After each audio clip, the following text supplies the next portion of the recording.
கிறிஸ்து இயேசுவுக்குள் மிகவும் அன்பாய் நேசிக்கப்பட்ட அன்புக்குரிய சகோதர சகோதரிகளே, உங்கள் யாவருக்கும் நம்முடைய பிதாவாகிய தேவனுடைய நாமத்தினாலும் கர்த்தராகிய இயேசு கிறிஸ்துவின் நாமத்தினாலும் வாழ்த்துதலையும் அன்பையும் தெரிவித்துக் கொள்கிறேன். தேவன் இப்படிப்பட்டதான ஒரு நல்ல நாளிலும் அவருடைய திருக்குமாரனுடைய மரணத்தை நாம் நினைவு கூறும்படியாக அவருடைய சத்தியங்களை தியானிக்க தந்த அவருடைய மகா பெரிய கிருபைகளுக்காக தேவனுடைய பரிசுத்த நாமத்திற்கு நாம் ஸ்துதி தோத்திரங்களை எடுத்துக்கொண்டு பாடத்திற்குள் செல்லலாம். அன்பான சகோதர சகோதரிகளே, நமக்கு நினைவு கூறுதல்னா நல்லாவே தெரியும். நினைவு கூறுதல் இந்த உலகத்துல யார் பண்றாங்கன்னா, யாராவது தாங்கள் நேசித்த ஒரு மனைவியோ கணவனோ அல்லது அப்பாவோ அம்மாவோ அவங்க மறிச்சிட்டாங்கன்னா அவங்களுடைய நினைவு கூறுதலை கொண்டாடுறது வழக்கம். இப்போ ஒரு நினைவு கூறுதலை கொண்டாடுறோம்னா அதுக்கு முதல்ல சம்மந்தம் இல்லாதவங்க நினைவு கூறுதலை யாரும் கொண்டாட மாட்டாங்க. யார் அவங்களுக்கு நெருங்கின உறவோ அவங்க தான் நினைவு கூறுதல் கொண்டாடுவாங்கன்றது நம்மளுக்கு நல்லா தெரியும். இப்போ ஒரு சகோதரனோ சகோதரியோ தாயோ தகப்பனோ இல்லை மனைவியோ கணவனோ அவங்க மறிக்கும் போது அந்த நினைவு கூறுதல் கொண்டாடுறது வழக்கம். இப்போ நாம இந்த உலக பிரகாரமான உறவு நினைவு கூறுதலை பத்தி நம்ம இங்க பேச போறதில்ல. ஏன்னு கேட்டா இது உலகத்துல எல்லாருமே செஞ்சுன்னு இருக்கிறது. நல்லா யோசித்து பாருங்க. இப்போ பக்கத்து வீட்டுல நினைவு கூறுதல் கொண்டாடுறாங்கன்னா நாம அந்த நினைவு கூறுதலை என்ன பண்ண மாட்டோம், பங்கு பெற மாட்டோம். ஏன்னா அது அவங்களுடைய ரிலேஷன்ஷிப்புக்கு உரியது. அது மாதிரிதான் இப்போ நம்மளுடைய ஆண்டவராகிய இயேசு கிறிஸ்துடைய நினைவு கூறுதலை யார் கொண்டாடுறதுக்கு ரைட்ஸ் இருக்குதுன்னா 1,44,000 தான் ரைட்ஸ் இருக்குது. மற்றவங்களுக்கெல்லாம் நினைவு கூறுதலுக்கான குவாலிட்டியே இல்லைன்னு சொல்லிடலாம். ஏன்னா யாரெல்லாம் 1,40,000 பேரா மாறணும்னு இயேசு கிறிஸ்துவோடைய அடிச்சு உள்ள நடக்கிறாங்களோ அவங்க மட்டும்தான் இந்த நினைவு கூறுதல்ல பங்கெடுக்கிறதுக்கு வாய்ப்பு இருக்குது. அதனால்தான் பாருங்க, இந்த நினைவு கூறுதலில் யார் பங்கு கொள்ளலாம்னு ஏன் நம்ம பார்க்குறோன்னா அதுக்குன்னு ஒரு குவாலிட்டி இது. அவங்க தேவனுடைய பிள்ளைகளா இருக்கணும், இயேசு கிறிஸ்துவுடைய சகோதரர்களா இருக்கணும். இதுதான் ஃபர்ஸ்ட் குவாலிட்டி. நினைவு கூறுதலில் பங்கெடுக்கிறவங்க முதல்ல தேவனுடைய பிள்ளை என்ற அங்கீகாரம் பெற்றவர்களாக இருக்கணும். ரெண்டாவது நம்முடைய ஆண்டவராக இயேசு கிறிஸ்துவுடைய சகோதரர்களா இருக்கணும்.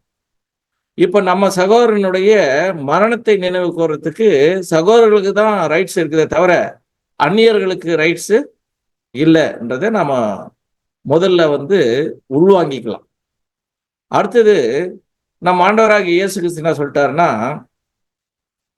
அபாத்திரமா இதுல யாரும் பங்கு கொள்ளக்கூடாது அப்படின்னு சொல்லிட்டாரு. நார்மலான நினைவு கூறுதல்ல இந்த டேர்ம்ஸ் அண்ட் கண்டிஷன்ஸ் எதுவும் இருக்காது.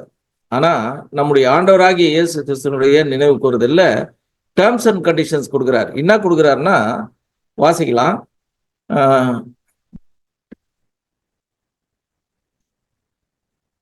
1 கொரிந்தியர் 11 27 28.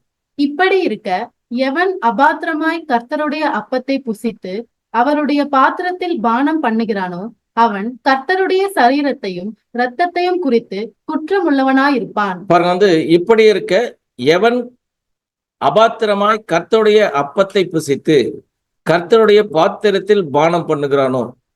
இந்த நினைவு கூறுதல் எல்லா நினைவு கூறுதலை விட வித்தியாசமானது. ஏன்னா இது இந்த நினைவு கூறுதல்ல நம்ம ஆண்டவராகிய இயேசு கிறிஸ்துவுடைய நினைவு கூறுதல்ல அந்த 2 எம்பளம்ஸை வச்சுதான் நினைவு கூறுதலை அனுசரிக்க சொல்லியிருக்காரு. அப்படி இருக்கும்போது அந்த நினைவு கூறுதலுடைய எம்பளம் என்னன்னு கேட்டா அப்பத்தை புசித்து அவருடைய பாத்திரத்தில் பானம் பண்ணுதல். அதை அபாத்திரமா பண்ணக்கூடாது. இதுதான் டேர்ம்ஸ் அண்ட் கண்டிஷன்ஸ். அது அப்படி அபாத்திரமா பண்ணா கர்த்தருடைய சரீரத்தையும் ரத்தத்தையும் குறித்து குற்றமுள்ளவனாய் இருப்பான்னு சொல்லிட்டாரு. அடுத்தது, எந்த மனுஷனும் தன்னைத்தானே சோதித்தறிந்து இந்த அப்பத்தில் புசித்து இந்த பாத்திரத்தில் பானம் பண்ண கடவன். எந்த மனுஷனும் தன்னைத்தானே சோதித்தறிந்து இந்த அப்பத்தில் புசித்து இந்த பாத்திரத்தில் பானம் பண்ண கடவன் சொல்லிட்டாரு. ஏன் நாம வந்து தன்னைத்தான் சோதித்து அறிய வேண்டும்? நினைவு கூறுதல நாம பாட்டுக்கு நார்மலா என்ன பண்ணலாம், நினைவு கூர்ட்டு போலாமே. அந்த அப்பத்தை புசிக்கலாம், ரத்தத்தை பாத்திரத்துல பானம் பண்ணலாம். அப்படி பண்ணிட்டு நாம போலாமே. ஏன் தன்னைத்தான் சோதித்து அறியணும்னா, பாருங்க வந்து நாம வந்து பிற்கிற அப்பம் வந்து கிறிஸ்துவனுடைய சரீரம். அது ஒரு பரிசுத்தமானது. ஒரு பரிசுத்தமானதை ஒருத்தர் சாப்பிடுறாருன்னா அவங்க அசுத்தமா இருக்கலாமா? இருக்கக்கூடாது. அதே மாதிரி அவருடைய பாடுகள்ல பங்கெடுக்கக்கூடிய அந்த ரத்தத்தை நாம பானம் பண்றோம்னு வச்சுங்க, அவருடைய பாத்திரத்துல பானம் பண்றோம்னு வச்சுங்க, நாம முதல்ல அதுக்கு பாத்திரமா இருக்கணும். பாத்திரத்தில் பானம் பண்ணுவதற்கு பாத்திரமா இருக்கிறவங்க தான் பானம் பண்ணணும். அப்படி அதனால்தான் எந்த மனுஷனும் தன்னைத்தானே சோதித்தறிந்துன்றார். ஏன்னா இயேசு கிறிஸ்துவனுடைய பாடுகள்ல பங்கெடுக்கிறது எதுக்குன்னா, நாம வந்து ஆவிக்குரிய ஜீவிகளா நாம வந்து சாவாமை என்ற நம்முடைய பிதாவாகிய தேவனுடைய தன்மைக்கு போகக்கூடிய அந்த வாய்ப்பை பெற்றவர்கள். அந்த வாய்ப்பை பெறக்கூடியவர்கள் அந்த பாத்திரத்துல கை வைக்கணும்னா அதுக்கேற்ற தேவன் எதிர்பார்க்கிற குவாலிட்டி நம்ம கிட்ட இருக்கணும். அப்படி இருந்தாதான் நம்ம என்ன பண்ண முடியும்னா, இந்த பாதத்தில் பானம் பண்ண கடவன். அப்போ ஆர்டரா சொல்லிட்டாரு, பண்ண கடவன் அப்படின்னா இது ஆர்டர். இந்த ஆர்டரை வந்து நாம பர்ஃபெக்டா யூஸ் பண்ணா மட்டும்தான் நாம என்ன பண்ண முடியும்னா அதை யூஸ் பண்ண முடியும். நம்ம வந்து இதுல கை வைக்கணும். இல்ல அபாத்திரமா பானம் பண்ணா நிழல்ல என்ன சொல்லிட்டாருன்னா, தன் ஜனத்தில் இராதபடிக்கு அறுப்புண்டு போவான்னு சொல்லிட்டாரு. அப்போ அறுப்புண்டு போவான்னா நாம வந்து சபையா மாறக்கூடிய வாய்ப்பை நாம் இழந்து விடுவோம்ன்றத நிழலே நம்மளுக்கு சொல்லிடுறதுனால ரொம்ப கேர்ஃபுல்லா ஜாக்கிரதையா நம்ம என்ன பண்ணோம்னா இதை வந்து அனுசரிக்கணும். அப்பதான் தேவனுடைய எதிர்பார்ப்பு. அதனாலதான் இயேசு கிறிஸ்து இந்த இன்ஸ்ட்ரக்ஷன் என்ன பண்ணாருன்னா அப்போஸ்தலர்கள் மூலமா நமக்கு கொடுத்திருக்காரு. இப்போ வாசிக்கலாம். யாத்திராகமம் 12:15. புளிப்பில்லா அப்பத்தை 7 நாளளவும் புசிக்க கடவீர்கள். முதலாம் நாளில் தானே புளித்த மாவை உங்கள் வீடுகளிலிருந்து நீக்க வேண்டும். பாத்தீங்களா, பஸ்காவினுடைய அனுசரிப்பே எப்படின்னு கேட்டா, நிழல்ல நீங்க வந்து அந்த பஸ்கா ஆடை நீங்க புசிக்கணும்னா புளிப்பில்லாத அப்பத்தோடும் கசப்பான கீரையோட சாப்பிட சொன்னாரு. அப்போ புளித்த மாவை உங்களோட வீடுல எடுக்கணும்னா பாருங்க வந்து புளித்த அப்பம் புசிக்கிறவன் எவனோ அந்த ஆத்துமா இஸ்ரேலிலிருந்து அறுப்புண்டு போவான். புளிப்புள்ள அப்பம்ன்றதுக்கு நம்மளுக்கு மீனிங் நல்லா தெரியும். நம்ம ஏற்கனவே நிறைய சப்ஜெக்ட் கேட்டுக்கிறோம். அந்த பொல்லாப்பு துர்குணம், அதே நேரத்துல பரிசேயர் சேதுசேயர் எங்களுடைய உபதேசங்களை புளித்த மாவுக்கு எச்சரிக்கையாளர்கள் இயேசு சொல்லிக்கிறாரு. அப்போ வந்து தேவனுக்கு பிரியமில்லாத குணலட்சணத்தை வச்சுக்கின்னு நாம என்ன பண்ணக்கூடாதுன்னா இந்த நினைவு கூறுதல்ல நம்ம பங்கு எடுக்க கூடாதுன்றத நிழல்லையும் நிஜத்திலையும் சீரியஸா தேவன் என்ன பண்றாருன்னா நம்மளுக்கு இன்ஸ்ட்ரக்ஷனா ஆர்டரா கொடுக்குறாரு. இப்போ இந்த பாடம் வந்து நாம வந்து அபாத்திரமா புசிக்கூடாதுன்னு சொல்லிட்டு நம்ம வாசிச்சிட்டோம். அபாத்திரமா புசிக்கூடாதுன்னு வாசிச்ச நம்ம எப்படி அபாத்திரமா இப்போ நம்ம புசிக்கிறது தேவனுக்கு பிரியம் இல்லைன்றத நாம என்ன பண்ணோம்னா நாம வந்து நான் உங்களுக்கு ஓரெல்லாம் சொல்லினே போயிட்டேன்னு வச்சுங்க, அது என்னவோ நான் என் இஷ்டத்துக்கும் நான் சொல்லிட்ட மாதிரி உங்களுக்கு வந்து தோணும். அதனால இன்னைக்கு பாடமே எப்படி இருக்குன்னா நிறைய ரைட்டிங்ஸ் இருக்கு. அந்த ரைட்டிங்ஸ்ல தேவனுடைய ஆர்டர்ஸ் இருக்கு. அந்த ஆர்டர்னுடைய அடிப்படையில் தான் இன்னைக்கு நம்ம பாடத்தை பார்க்க போறோம். நாம அதே நேரத்துல தேவன் வந்து அவர் என்ன பண்ணிக்கிறாருன்னா 7ஆம் தூதன் மூலமா தான் 7ஆம் காலத்துக்கு வெளிச்சத்தை கொடுத்திருக்காரு. அந்த 7ஆம் தூதன் மூலமா கொடுத்த வெளிச்சத்துல தான் நாம வந்து என்ன பண்ணோம்னா நம்முடைய ஓட்டத்தை ஓடணும்ன்றதுதான் தேவனுடைய சித்தம். அந்த 7ஆம் தூதனுடைய ஆலோசனை தேவனுடைய ஆலோசனை. ஏன்னா அவர் வசனத்தின் அடிப்படையில் தான் கொடுக்குறாரு. அந்த வசனத்தின் அடிப்படையில தேவன் 7ஆம் தூதன் மூலமா கொடுத்த அந்த ஆலோசனைகள் என்ன, அபாத்திரமா புசிக்கிறதுனா என்ன, பாத்திரமா புசிக்கிறதுனா என்ன, ரெண்டுத்துமே நாம அனலைஸ் பண்ணி பார்த்து, ஏன்னா ஒரு பரிசுத்தமான ஒரு பந்தியை அனுசரிக்கிறோம்னா அந்த பரிசுத்தமான பந்தியை நினைவு கூறுதல நாம வந்து என்ன பண்ணோம்னா அனுசரிச்சாதான் அதற்குரிய ஆசீர்வாதம் கிடைக்கும். ஏன்னா என் மாம்சத்தை புசித்து ரத்தத்தில் பானம் பண்ணுகிறவனுக்கு ஜீவன் இருக்குதுன்னு சொல்லிட்டாரு இயேசு கிறிஸ்து. இப்ப நமக்கு என்ன தேவை? நம்ம கிட்ட இல்லாத ஒன்னே ஒண்ணு என்னன்னா ஹோலி ஸ்பிரிட்டும் ஜீவனும் இல்லை நம்ம கிட்ட. மறித்த நிலைமையில இருக்கிறோம். நம்ம கிட்ட இருந்த ஸ்பிரிட் எல்லாம் வந்து மட்டமான ஸ்பிரிட், நம்மளுக்கு நல்லா தெரியும் சத்தியத்துக்கு வரதுக்கு முன்னாடி. இப்போ பரிசுத்த ஆவியை தேவன் என்ன பண்ணிக்கிறாருன்னா நமக்கு கொடுத்திருக்காரு. இப்போ இந்த பரிசுத்த ஆவி கொடுத்த பின்னால உங்கள் மனம் புதிதாகிறதுனாலே நீங்கள் மறுபமாங்கள்னு சொன்னாரு. அந்த கண்டிஷன்ல இப்ப நம்ம என்ன பண்றோம்னா நினைவு கூறுதல அனுசரிக்க போறோம். இப்போ புது சிருஷ்டிகளா, நாம தேவனுடைய பரிசுத்தர்களா, நாம வந்து அந்த நினைவு கூறுதல் அனுசரிக்கிறதுக்கு தேவன் வந்து நம்ம கிட்ட வந்து என்ன பண்றாருன்னா இந்த நினைவு கூறுதல அனுசரிக்க சொல்லியிருக்காரு. பாருங்க வந்து நம்முடைய ஃபர்ஸ்ட் கேள்வி என்னன்னா, யார் பங்கு கொள்ளலாம், யார் பங்கு கொள்ளக்கூடாது, இதுதான் கண்டிஷன். இதுக்கு வந்து வாசிக்கலாம், இந்த பேராகிராஃப் வாசிங்க. இதில் யார் பங்கு கொள்ளலாம் அல்லது பங்கு கொள்ளக்கூடாது என்று தீர்மானம் பண்ணுவது நமக்குரிய அல்லது எந்த மனுஷனுக்குரிய அல்லது ஒரு கூட்டத்தாருக்குரிய வேலை அல்ல. கிளியரா சொல்லிட்டாரு. யார் சாப்பிடலாம், யாரு வந்து அந்த நினைவு கூறுதல் அனுசரிக்கலாம்னு சொல்றது, அனுசரிக்கலாம் அனுசரிக்க கூடாதுன்றது நமக்குரிய அல்லது மனுஷனுக்குரிய அல்லது ஒரு கூட்டத்தாருக்குரிய வேலை அல்ல. அது நாம சொல்ல வேண்டிய அவசியம் இல்லை. ஏன்னா இந்த ஓட்டம் வந்து ஒவ்வொரு இண்டிவிஜுவலினுடைய ஓட்டம். அதுல அவங்க என்ன எப்படி பரிசுத்தமா இருக்கிறாங்கன்னு அவங்களுக்கு தான் ஃபுல்லா தெரியுமே தவிர மற்றவங்களுக்கு என்ன ஆகாது, தெரியாது.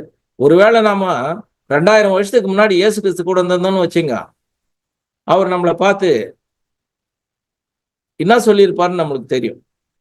அதனால நாம தப்பிச்சோம். இப்போ பாருங்க, இப்போ இயேசு கிறிஸ்து இருந்தாருன்னா ஒருவேளை நம்ம கூட உண்மையிலேயே நாம பரிசுத்தமான வாழ்க்கையை வாழறோம்னா, அவருடைய அடிச்சுள்ள நடக்கிறோம்னா, நடந்தவங்களையும் அவர் என்ன பண்ணாருன்னா அப்ரிஷியேட் பண்ணாரு, இல்லாதவங்களையும் என்ன பண்ணாரு, கண்டம் பண்ணாரு.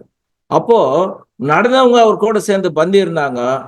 அவர் ஆப்போசிட் பண்ணவங்க என்ன பண்ணாங்கன்னா, அந்த குணலட்சணம் இல்லாதவங்க அவங்க வந்து நிறைய என்ன பண்ணாங்கன்னா கண்டத்தை வாங்கிக்கினாங்க. அதே மாதிரி பாருங்க வந்து இது ஒரு கூட்டத்தாருடைய வேலை இல்லை. அப்பத்திலும் பாத்திரத்திலும் பங்கு கொள்வதற்கான சரியான தகுதிகள் என்ன என்பதை கர்த்தருடைய வார்த்தையிலிருந்து சுட்டி காண்பிப்பதே நமக்குரிய கடமையாகும். இப்ப நாம பாத்திரமா பானம் பண்றத சுட்டி காட்டுறது எதிலிருந்து காமிக்கணும்னா கர்த்தருடைய வார்த்தையிலிருந்து சுட்டி காண்பிப்பதே நம்மளுக்குரிய கடமையாகும். நீ வந்து இப்போ வந்து ஒருத்தர் நம்ம கிட்ட ஒரு சகோதரன் ஏன்ற சகோதரன் நம்ம கிட்ட வந்து இதை நான் வந்து அனுசரிக்கட்டுமா அனுசரிக்க வேணாமான்னு கேட்கறான்னு வச்சுங்க. பிரதர், உங்களை பத்தி உங்களுக்கு தான் தெரியும். நீங்க என்ன மாதிரி ஓட்டம் ஓடுறீங்க, நீங்க எப்படி கீழ்ப்படுறீங்க தேவனுக்கு, நீங்க எப்படி வந்து உங்களுடைய தேவனுக்கு முன்னாடி தீர்மானங்களை எடுத்துக்கிறீங்க, அதை எப்படி நிறைவேற்றுறீங்கன்றதெல்லாம் உங்களுக்கு தான் தெரியும். எனக்கு என்ன ஆகாது, அது தெரியாது. அதனால நீங்க தான் உங்களுடைய சுயாதீனத்தில் தான் முடிவு பண்ணணும்னு தான் நம்ம சொல்ல முடியுமே தவிர, அவர் வந்து கேட்குற கேள்விக்கு நாம வந்து தேவனுடைய வார்த்தையிலிருந்து சுட்டி காண்பிப்பதான் நம்மளுடைய கடமையாகுமே தவிர, நாம நம்முடைய விருப்பமா இதை செய்யக்கூடாதுன்னு சொல்றதுக்கு நம்மளுக்கு எந்த ரைட்ஸும் இல்லை. வார்த்தையை என்ன பண்ணலாம்னா எடுத்து வைக்கலாம் முன்ன. அதை தான் நம்ம என்ன பண்ண போறோம்னா, தேவன் நமக்கு முன்னாடி நம்ம எல்லாருக்குமே இன்க்ளூடிங் மை செல்ஃப் ஆல்சோ அவர் என்ன சொல்லிக்கிறார்ன்றதான் தியானிக்க போறோம். பாருங்க வந்து 1 கொரிந்தியர் 11:28. எந்த மனுஷனும் தன்னைத்தானே சோதித்தறிந்து இந்த அப்பத்தில் புசித்து இந்த பாத்திரத்தில் பானம் பண்ண கடவன். இயேசு கிறிஸ்து கிளியர் ஆர்டர் கொடுத்துட்டாரு. எந்த மனுஷனும் தன்னைத்தான் சோதித்தறிந்து இந்த அப்பத்தில் புசித்து இந்த பாத்திரத்தில் பானம் பண்ண கடவன். அப்போ இந்த கண்டிஷனை கொடுத்துக்கிறாருன்னா நாம வந்து நம்மளுடைய கேள்வி என்னன்னா, யார் பங்கு கொள்ளக்கூடாதுன்றதை ஃபர்ஸ்ட் என்ன பண்ணலாம், அனலைஸ் பண்ணி பார்க்கலாம். ஏன்னா சோதித்தறிந்து பானம் பண்ண கடவன்ட்டார். அதனால நாம என்ன பண்ணலாம், நம்ம சோதனைக்குள்ள நம்ம கடந்து செல்லலாம். வாசிங்க. நம்முடைய கேள்வி என்னவென்றால், யார் பங்கு கொள்ளக்கூடாது? முதலாவதாக, இயேசுவின் விலையேற பெற்ற ஈடுபலியின் ரத்தம் பாவங்களுக்கு ஆண்டவர் இயேசுவின் ரத்தம் பலியாக சிந்தப்பட்டது என்பதை விசுவாசிக்காத எவரும் இதில் பங்கு பெறக்கூடாது என்று நாங்கள் பதில் கூறுகிறோம். பாத்தீங்களா, ஃபர்ஸ்ட் எடுத்த உடனே ஒரு செக் வைக்கிறார். என்ன வைக்கிறாருன்னா, முதலாவதாக இயேசுவின் விலையேற பெற்ற ஈடுபலியின் ரத்தம் பாவங்களுக்கு ஆண்டவர் இயேசு கிறிஸ்துவின் ரத்தம் பலியாக சிந்தப்பட்டது என்பதை விசுவாசிக்காத எவரும் இதில் பங்கு பெறக்கூடாது. விலையேற பெற்ற ரத்தம், ஈடுபலியின் ரத்தம், அதுக்கு என்ன வேலை இருக்குது? ஒவ்வொன்றுத்துக்கும் இந்த உலகத்துல வேலை இருக்குது. இயேசு கிறிஸ்துடைய ரத்தத்துக்கு விலை எவ்வளோ அப்படின்னு கேட்டா நம்ம என்ன பதில் சொல்லலாம்? இயேசு கிறிஸ்துடைய பிளட்டுக்கு ரேட்டே ஃபிக்ஸ் பண்ண முடியாது. ஏன்னா அது சர்வலோகத்தினுடைய பாவங்களை சுமந்து தீர்க்கிற தேவ ஆட்டுக்குட்டியினுடைய ரத்தம். அந்த ரத்தத்தை பருகிறவங்களுக்கு ஜீவன் உண்டுன்னு சொல்லிட்டாரு. அப்போ அந்த ஜீவனே கிடைக்குதுன்னா ஜீவனுக்கு போய் யாருன்னா ரேட் ஃபிக்ஸ் பண்ண முடியுமா? ஹாஸ்பிட்டல்ல ஹார்ட்டுக்கு ஒரு ரேட்டு, கிட்னிக்கு ஒரு ரேட்டு, லங்ஸ்க்கு ஒரு ரேட்டு ஃபிக்ஸ் பண்றாங்க. ஆனா அதையும் முழுசா சரி பண்ணாமே ரேட் வாங்கிடுறாங்க. ஆனா நித்தியத்துக்கும் உயிரோடு இருக்கக்கூடிய, ஜீவனை கொடுக்கக்கூடிய ஒரு விலையேற பெற்ற ஈடுபலியின் ரத்தம், அதுக்கு விலையே கிடையாது. இதை நாம முதல்ல டேஸ்ட் பண்ணணுன்றார். அதை உணரணும், உள்வாங்கணும், ரியலைஸ் பண்ணணும் அப்படின்னு சொல்றாரு. அடுத்தது, பழிவாங்குதலுக்காக ஆபேலின் ரத்தம் பேசினதை போன்று இல்லாமல் ஒருவன் விசுவாசத்தினால் தனது பூலோக கூடாரத்தின் நிலையின் மேற்சட்டத்திலும் வாசலின் நிலைக்கால்கள் இரண்டிலும் நமக்காக சமாதானத்தை பேசுகின்ற ரத்தத்தை தெளிக்காத எவரும் இதில் பங்கு பெறக்கூடாது. பாத்தீங்களா? ஆபேலின் ரத்தம் பேசினதை போன்று இல்லாமல் ஒருவன் விசுவாசத்தினால் தனது பூலோக கூடாரத்தின் நிலையின் இந்த நம்ம வாழறோம் இல்லையா, நம்ம சரீரத்தினுடைய நம்ம மைண்ட்ல நெத்தில நாம கிறிஸ்தவனுடைய ஆவியை பெறாத எவரும், அதே நேரத்துல இயேசு கிறிஸ்துடைய அடிச்சுவடல நிலைக்கால்கள்ல நடக்காத எவரும், தெளிக்காதன்னா நடக்காத எவரும் இதில் பங்கு பெறக்கூடாதுன்ட்டார். ஃபர்ஸ்ட்லயே நம்ம ஃபர்ஸ்ட் பாயிண்ட் என்னன்னு பார்த்தோன்னா, பலியாக சிந்தப்பட்டது என்பதை விசுவாசிக்காத எவரும் இதில் பங்கு பெறக்கூடாதுன்னு நாங்கள் பதில் கூறுகிறோம்ட்டார். அப்போ அங்க வெளியேற பெற்ற ரத்தத்தினுடைய அந்த தார்ப்பரித்து புரியாதவங்களும் அதுல பங்கு பெறக்கூடாது. அதே மாதிரி ஆபேலினுடைய ரத்தம் பேசினதை பார்க்கிலும்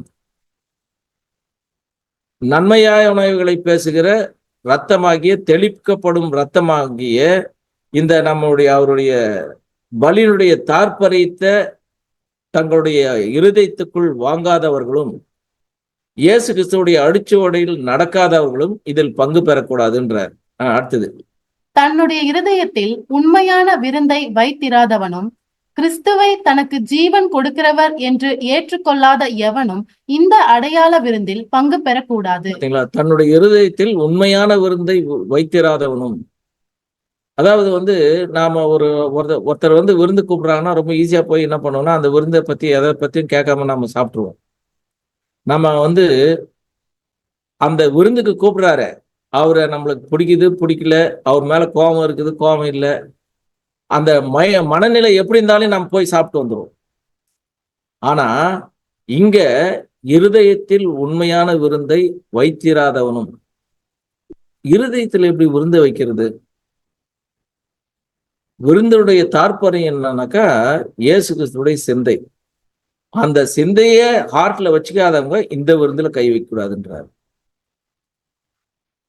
கிறிஸ்துவை தனக்கு ஜீவன் கொடுக்கிறவர் என்று ஏற்றுக்கொள்ளாத எவனும் இந்த அடையாள விருந்தில் பங்கு பெறக்கூடாது. மேலும் ஒரே சரீரத்திலும் ஒரே அப்பத்திலும் அங்கமாக இல்லாதவனும் அதே பாத்திரத்தில் தன்னுடைய ஜீவனும் இரத்தமும் ஆண்டவரோடு கூட பலியாக செலுத்தப்பட்டது என்று எண்ணாத எவனும் இதில் பங்கு பெறக்கூடாது. ஒரே சரீரத்திலும் ஒரே அப்பத்திலும் அங்கமாக இல்லாத எவனும். இப்ப நாம ஒரு எக்லிஷாவில் இருக்கிறோம். நாமெல்லாம் ஒரே சரீரத்துல அங்கமா இருக்கிறவங்கன்னு ஃபீல் பண்ணுவோமா, இல்லைன்னு ஃபீல் பண்ணுவோமா? நியாயமா பார்த்தா நமக்கு என்ன பண்ணுவோம்னா, யாரெல்லாம் சத்தியத்தினுடைய ஆழத்தை புரிந்து இருக்கிறாங்களோ, வெளிச்சம் இப்போ இருக்கிற வெளிச்சத்தோட சேர்ந்து ஓடி இருக்கிறாங்களோ, அவங்களுக்கெல்லாம் ஒரே சரீரத்துல இருக்கிற அந்த மைண்ட் இருக்கும். ஒரே அப்பத்தில் அங்கமாக இல்லாதவனும், அதாவது ஒரே அப்பத்தில் அங்கமாக இல்லாதவன்னாக்கா நம்ம எப்படி புரிஞ்சுக்கலாம்? அதனா நம்ம இது ரொம்ப சிம்பிளா படிச்சுட்டு போயிடலாம். ஆனா அதனுடைய மீனிங்கை உள்வாங்கணும். ஒரே அப்பத்தினுடைய அங்கமாக இல்லாதவன் யாருன்னு கேட்டா, ஒரு அங்கத்தை இப்ப இந்த கையை இந்த கை கிழிச்சனாக்கா வலிக்கும். இந்த கையை கிள்ளுமா? கிள்ளுது அப்படின்னா அப்படியே பட்டவங்க அதுல கை வைக்க கூடாதுன்றாரு. ஒரு அப்பத்தில் இந்த ஒரே அப்பத்திலும் அங்கமாக இல்லாதவனும். ஏன்னா நீங்க எபேசியர்ல கூட பாத்தீங்கன்னா அந்த கணவன் மனைவி பத்தி சொல்லும்போது சொல்லுவாரு, தன் சொந்த சரீரத்தை பகைத்தவன் உண்டோ அப்படின்னு கேட்பாரு. அதே பாத்திரத்தில் தன்னுடைய ஜீவனும் இரத்தமும் ஆண்டவரோடு கூட பலியாக செலுத்தப்பட்டது என்று எண்ணாத எவனும் இதில் என்ன பண்ணக்கூடாதுன்னா பங்கு பெறக்கூடாதுன்றாரு. அடுத்தது வந்து பாத்தீங்கன்னா வாசிங்க. பாவத்திற்கும் பாவிகளுக்கும் ஓர் ஈடுபலி அவசியம் எனும் காரியத்தை மறுப்பவர்களும், கிறிஸ்துவின் புண்ணியத்தில் பங்கடைவது தங்களுக்கு தேவையில்லை என்று எண்ணுபவர்களும். பாத்தீங்களா, பாவத்திற்கும் பாவிகளுக்கும் ஒரு ஈடுபலி அவசியம்னு சொல்லிட்டு அது மஸ்ட். இயேசு கிறிஸ்துவுடைய சிலுவை மரணம் வந்து பாக்குறவங்களுக்கு பைத்தியமா தோன்றும், ரட்சிக்கப்படுவர்களுக்கு அது தேவ பலனா இருக்குது. அதனால என்ன பண்ணணுமா பாருங்க, வந்து இந்த ஈடுபலியினுடைய மரணம் வந்து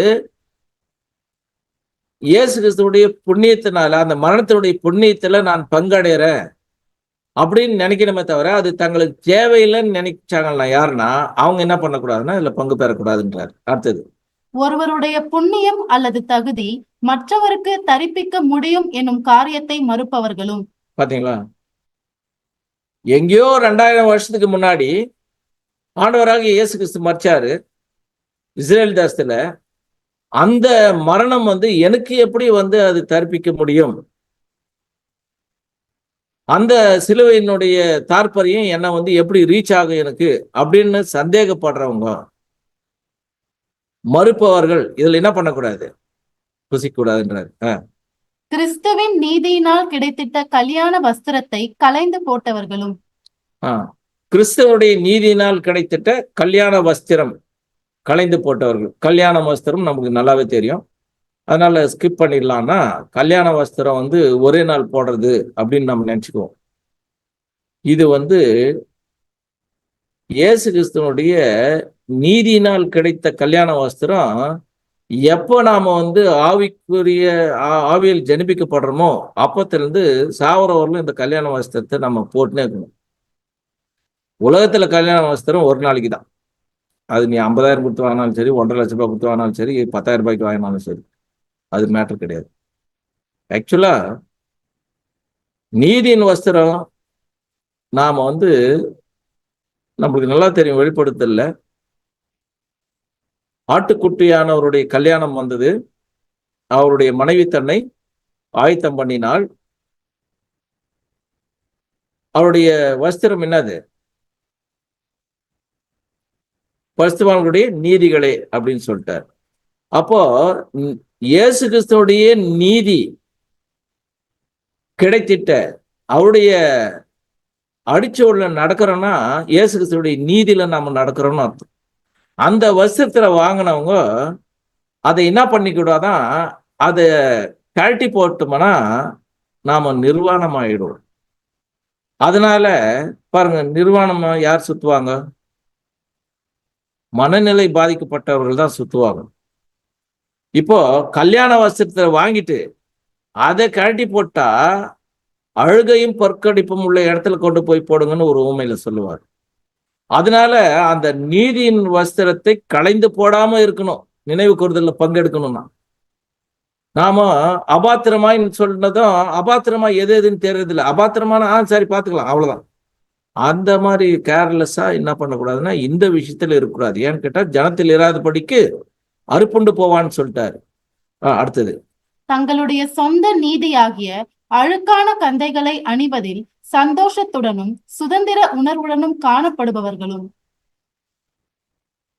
தங்களுடைய சொந்த நீதியாகிய அழுக்கான கந்தைகளை அப்படின்னா ஒரு பெக்கர் மாதிரி சுத்தினுக்கிறவங்க, அதுவும் வந்து அதை சந்தோஷமா சுத்துறவங்க, சுதந்திர உணர்வுடன் சுயாதீனத்தை துர்குணத்துக்கு மூடலா வச்சுனுக்கிறவங்க, தங்களுடைய பழைய சுபாவத்துக்கு வச்சுனுக்கிறவங்க, சகோதர அன்பு இல்லாதவங்க, சகோதர அன்பை பாதம் கழுவுதுல அவங்க வந்து என்ன பண்ணுவாங்கன்னா அசட்டை பண்றவங்க. அப்படி அசட்டை பண்றவங்க என்ன பண்ணக்கூடாதான், இதுல வந்து பங்கெடுக்க கூடாதுன்னு சொல்றாரு. அடுத்தது, தங்களை பரிசுத்தம் பண்ணின விலையேற பெற்ற இரத்தத்தை இப்பொழுது பரிசுத்தமற்றது அல்லது சாதாரணமான ஒன்றாக எண்ணுபவர்களும்.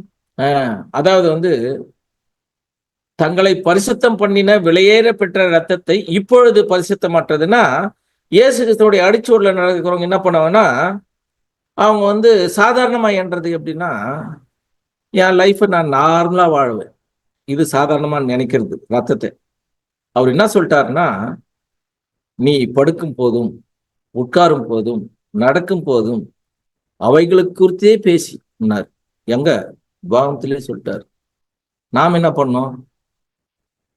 அதுல கேர்லெஸ் ஆனோம்னா, தங்களை பரிசுத்தம் பண்ணின விலையேறப்பட்ட சத்தியத்தை மெடிடேஷன் எப்பன்னா 24 hours நம்மளுடைய ஃபோக்கஸ் எல்லாம் சத்தியத்து மேலதான் இருக்கணும். அப்படி இருந்தா மட்டும்தான் பரிசுத்தம் பண்ணின விலையேறப்பெற்ற ரத்தத்தை நாம வந்து இப்பொழுது பரிசுத்தமற்றது அல்லது சாதாரணமானது என்று எண்ணுபவர்கள் ஆயிடுவோம். அதை வந்து நாம நினைக்கலன்னு வச்சுங்க, அதை சாதாரணமானதுன்னு நினைக்கலன்னா நாம தியானிச்சுனே இருப்போம். தியானிக்கலாம் என்னன்னு நினைக்கிறோம்? சாதாரணமானதுன்னு நினைக்கிறோம். அப்படியேப்பட்டவர்களும் என்ன பண்ணக்கூடாதுன்னா இந்த பந்தில கை வைக்கக்கூடாதுன்றாரு. ஏன்னா நாம வந்து அடிக்கடி சொல்றது தான், புலிவாலை பிடிச்சிட்டா என்ன பண்ணும்? ஸ்ட்ராங்கா பிடிச்சின்னு விடாம ஓடணும், விட்டா கடிச்சிடும். நல்லா தெரியுது. அப்போ பரிசுத்தம் பண்ணின விலையேற பெற்ற ரத்தத்தை இப்பொழுது பரிசுத்தமற்றது அல்லது சாதாரணமானது ஒன்றாக எண்ணுபவர்களும் என்ன பண்ணக்கூடாது? இதுல இந்த நினைவு கூறுதல்ல பங்கெடுக்க கூடாதுன்றார். அடுத்தது, தாங்கள் விசுவாசிக்க இனி மறுப்பு தெரிவிக்கின்ற இந்த நினைவு கூறும் காரியத்திலிருந்து விலகி கொள்ளும்படிக்கு நாம் அறிவுரை கூறுகின்றோம். என்ன சொல்றாருன்னா, தாங்கள் விசுவாசிக்க இனி மறுப்பு தெரிவிக்கின்ற இந்த நினைவு கூறும் காரியத்திலிருந்து விலகி கொள்ளும்படி நாங்கள் அறிவுரை கூறுகிறோம். இப்ப நாம வந்து பிரதர், நீங்க இதுல வந்து இந்த இந்த இந்த இதெல்லாம் டேர்ம்ஸ் அண்ட் கண்டிஷன்ஸ் எல்லாம் உங்ககிட்ட சரியில்லை, நீங்க சொல்றீங்க, நீங்க இந்த மாதிரி இதில் நினைவு கூறுதல்ல பங்கு கொள்ளாதீங்க அப்படின்னு நம்ம சொன்னோம்னா, அது வந்து நம்முடைய ஆலோசனையை எடுத்துக்கிறதுக்கு நிறைய வாய்ப்பு இருக்குது. ஆனா இயேசு கிறிஸ்து என்ன பண்ணிட்டாருன்னா, 7ஆம் தூதன் மூலமா தாங்கள் விசுவாசிக்க இனி மறுப்பு தெரிவிக்கின்ற, அதாவது நம்ம டேர்ம்ஸ் அண்ட் கண்டிஷன்ஸ் பார்த்தோம் இல்லையா, இதுல எல்லாம் வந்து யார் வந்து அந்த டேர்ம்ஸ் அண்ட் கண்டிஷன்ஸ் ஒத்து வரலையோ அவங்க நினைவு கூறும் காரியத்திலிருந்து விலகி கொள்ளும்படி நாம் அறிவுரை கூறுகிறோம் அப்படின்னு சொல்றாரு. ஏன் அறிவுரை கூறுறாரா? அடுத்த இது படி 7th. ஏனெனில் ஒருவேளை அவர்கள் பங்கு கொள்வது அவர்களது விசுவாசமற்ற நிலையில் இன்னும் மாய்மாலத்தை கூட்டி வழங்கி விடுவதாகிவிடும். பாத்தீங்களா? அதாவது வந்து நாம வந்து பரிசுத்தவான்கள் தான் என்ன பண்றாருன்னா நினைவு கூறணும்னு சொல்லிட்டோம். ஏன்னு கேட்டா, நாம வந்து இயேசு கிறிஸ்துவுடைய சரீர அங்கங்களுக்கு தான் ரைட்ஸ் இருக்குது நினைவு கூறுதலுக்கு. இப்போ நான் வந்து அங்கம் இல்லாம நான் நடிக்கிறேன், நான் மாய்மாலம் பண்றேன்னா என்ன அர்த்தம்? நடிக்கிறேன்னு அர்த்தம். நடிச்சுன்னுக்கிறேன்னா நான் வந்து அந்த நடிப்பை இன்னும் கொஞ்சம் ஸ்ட்ரென்தன் பண்றேன்னு அர்த்தம். எதுக்கு? செவாலியர் விருதுக்கு. செவாலியர் விருது வாங்குறவங்க மறிச்சிருவாங்க. வானத்து நட்சத்திரம் வந்து, அதாவது அநேகரை நீதிக்குட்படுத்துறவர்கள், நீதியா நடக்கிறவங்க மற்றவங்களை நீதிக்கு உட்படுத்துவாங்க, நீதியா நடக்காதவங்க மற்றவங்களை நீதியில இருந்து என்ன பண்ணுவாங்க? விலக்கி விட்டுருவாங்க. அதனால என்ன சொல்றாருன்னா, மாய்மாலத்தை கூட்டி வழங்கி விடுவதாகிவிடும்.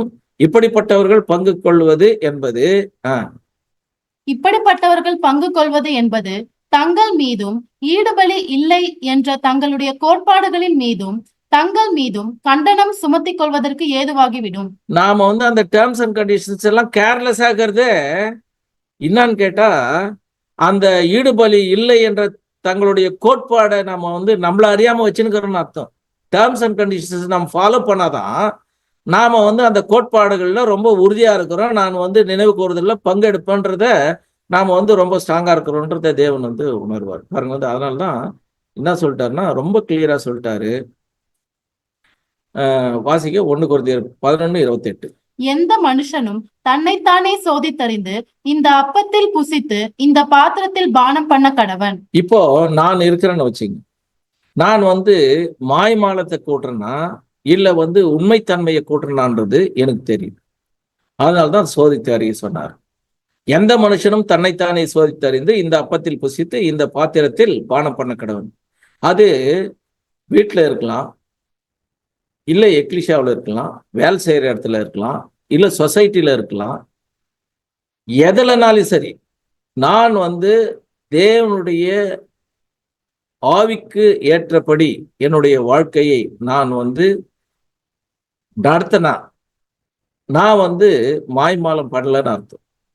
நான் வந்து இடத்துக்கு தகுந்த மாதிரி நான் வந்து என்னுடைய வாழ்க்கையை வந்து நிர்ணயிக்கிறேன்னு வச்சுக்கோங்க. அப்போ நான் மாய்மாலத்தை என்ன பண்றேன்? போட்டுறேன்னு அர்த்தம். அதனால்தான் எந்த மனுஷனும் தன்னைத்தானே சோதித்தறிந்து இந்த அப்பத்தில் புசித்து இந்த பாத்திரத்தில் பானம் பண்ண கடவுள். இப்படி பண்றதுனால என்ன, அதனுடைய ரிசல்ட் என்னன்னா, பரிசேயர் செய்த நாமளும் செய்வோம். ஏன்னு கேட்டா, வாசிக்கலாம். பரிசேயரின் இருதயங்கள் சரியான நிலையில் இருந்திருந்தால், நீதி மற்றும் சத்தியத்தின் மீதான அன்பில் நிறைந்திருந்தால், பாத்தீங்களா, நீதி மற்றும் சத்தியத்தின் மீதான அன்பில் நிலைத்திருந்தால், உண்மை உள்ளவைகளையும் ஒழுக்கம் உள்ளவைகளையும் நீதி உள்ளவைகளையும் கற்புள்ளவைகளையும் அன்புள்ளவைகளையும் நற்கீர்த்தி உள்ளவைகளையும் புண்ணியம் உள்ளவைகளையும் உணர்ந்து ஏற்றுக்கொண்டிருந்தால், இந்த அதாவது தேவனுடைய பரிசுத்தாவிக்கு ஏற்ற குணலட்சணங்களை ஏற்று உணர்ந்து கொண்டிருந்தால், தேவனுடைய ஆட்டுக்குட்டியானவரை புறக்கணித்து ஆட்டுக்குட்டியானவரை புறக்கணித்து சிலுவையில் அறையும் தவறை செய்திருக்க மாட்டார்கள். இப்போ நாம இந்த டேர்ம்ஸ் அண்ட் கண்டிஷன்ஸ் எல்லாம் தவறினோம்னா நாம என்ன பண்றோம்னு அர்த்தம்? தேவனுடைய ஆட்டுக்குட்டியானவரை புறக்கணித்து சிலுவையில் என்ன பண்றோம்? அறையும் தவறை செய்ய தயாரா இருக்கணும்னு அர்த்தம். அப்போ இவங்க செஞ்சுக்க மாட்டாங்கன்னா நாம வந்து டேர்ம்ஸ் அண்ட் கண்டிஷனுக்கு என்ன பண்ணணும்? ரொம்ப பர்ஃபெக்டா கேர்ஃபுல்லா நம்மளை வந்து சோதிச்சு பார்க்கணும். அடுத்தது, இதே போல சகோதர சகோதரிக்கான அன்பின் ஆவி யாரிடம் இருக்கின்றதோ அவர்கள் துன்பம் கொடுக்கும் ஸ்தானத்தை எடுப்பதில்லை. இப்போ பரிசேயர் சதுசேயர் எப்படி நம்ம தலையாகிய நம்முடைய ஆண்டவருக்கு அவங்க வந்து துன்பம் கொடுத்தார்களோ சிலுவையில் அறைந்து, அது மாதிரி இதை போல சகோதர சகோதரிக்கான அன்பின் ஆவி யாரிடம் இருக்கிறதோ அவர்கள் துன்பம் கொடுக்கும் ஸ்தானத்தை எடுக்க மாட்டாங்களாம். நாம எடுக்கணும்னா என்ன அர்த்தம்? யார் எடுக்கக்கூடாதுன்னு டேர்ம்ஸ் அண்ட் கண்டிஷன்ஸ் சொன்னாரோ அதெல்லாம் நமக்கு ஒத்து வருதுன்னு அர்த்தம். அதனால்தான் நாங்கள் உங்களையே சோதித்து அறிந்துன்னு சொன்னார். இத்தகையவர்கள் மாத்திரமே சரியான விதத்தில் நிஜமான பஸ்காவை புசிக்க, நிஜமான நினைவு கூறுதலை அனுசரிக்க முடியும். பாத்தீங்களா, அதாவது வந்து அந்த சகோதர சகோதரிகள அன்பின் ஆவி யாரிடம் இருக்கிறதோ அவர்கள் துன்பம் கொடுக்கும் ஸ்தானத்தை எடுப்பதில்லை. இத்தகையவர்கள் மாத்திரமே சரியான விதத்தில் நிஜமான நினைவு கூறுதலை அனுசரிக்க முடியும்ன்றார். அப்போ சகோதர சகோதரிகளுக்கு இப்ப இயேசு கிறிஸ்து கூட 12 பேர் இருந்தாங்க. அவங்க என்ன பண்ணலன்னா துன்பம் கொடுக்கல. யார் கொடுத்தது? ரோமன்ஸும் பரிசேயர் சதுசேயர் வேதபாரர் கொடுத்தாங்க. அவங்களுக்கு அந்த குவாலிட்டி இல்லாம போயிடுச்சு. கூட இந்த சீசர்கள் கூட என்ன பண்ணாங்க? பந்தி இருந்தாங்க. அப்போ இந்த நிஜமான நினைவு கூறுதலை அனுசரிக்கிறதுக்கு நாம வந்து கூட இருக்கிற சகோதர சகோதரிகளுக்கு துன்பம் கொடுக்கும் ஸ்தானத்தை எடுக்காம இருந்தா இதை நாம வந்து ஈஸியா பண்ணலாம். ஒரு கன்க்ளூஷனுக்கு வராரு சகோதரர் அந்த பாடத்துல, அந்த ரீபிரிண்ட்ல. அது மட்டும் இல்லாம யார் பங்கு கொள்ளலாம்ன்றதுக்கு நாம இப்போ பாசிட்டிவா என்ன பண்ண போறோம்னா பார்க்க போறோம். வாசிங்க. யார் பங்கு கொள்ளலாம்? கர்த்தருடைய ராபோஜனம் என்பது உலகத்துக்குரியதாயும் பெயர் அளவிலான விசுவாசிகளுக்குரியதாயும் இராமல். இந்த பாயிண்ட் நம்ம முதல்ல பார்த்தோம். ராபோஜனம்ன்றது உலகத்திற்குரியது அல்ல, பெயரளவான விசுவாசிக்குரியதும்.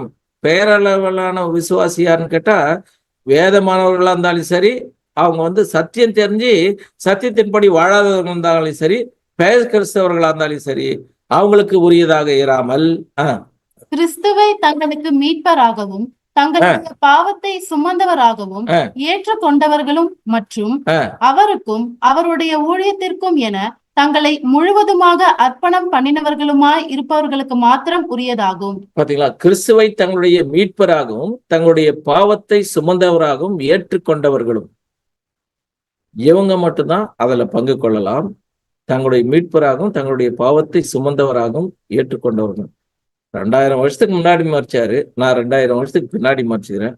என்னுடைய பாவத்தை எப்படி இயேசு கிறிஸ்து மாதிரி ஏத்துக்குவாரு அப்படின்ற ஒரு சின்ன ஒரு 0.0001% டவுட் இருந்தா கூட அவங்க இதற்கு தகுதியானவர்கள் இல்லை அப்படின்னு சொல்றாரு.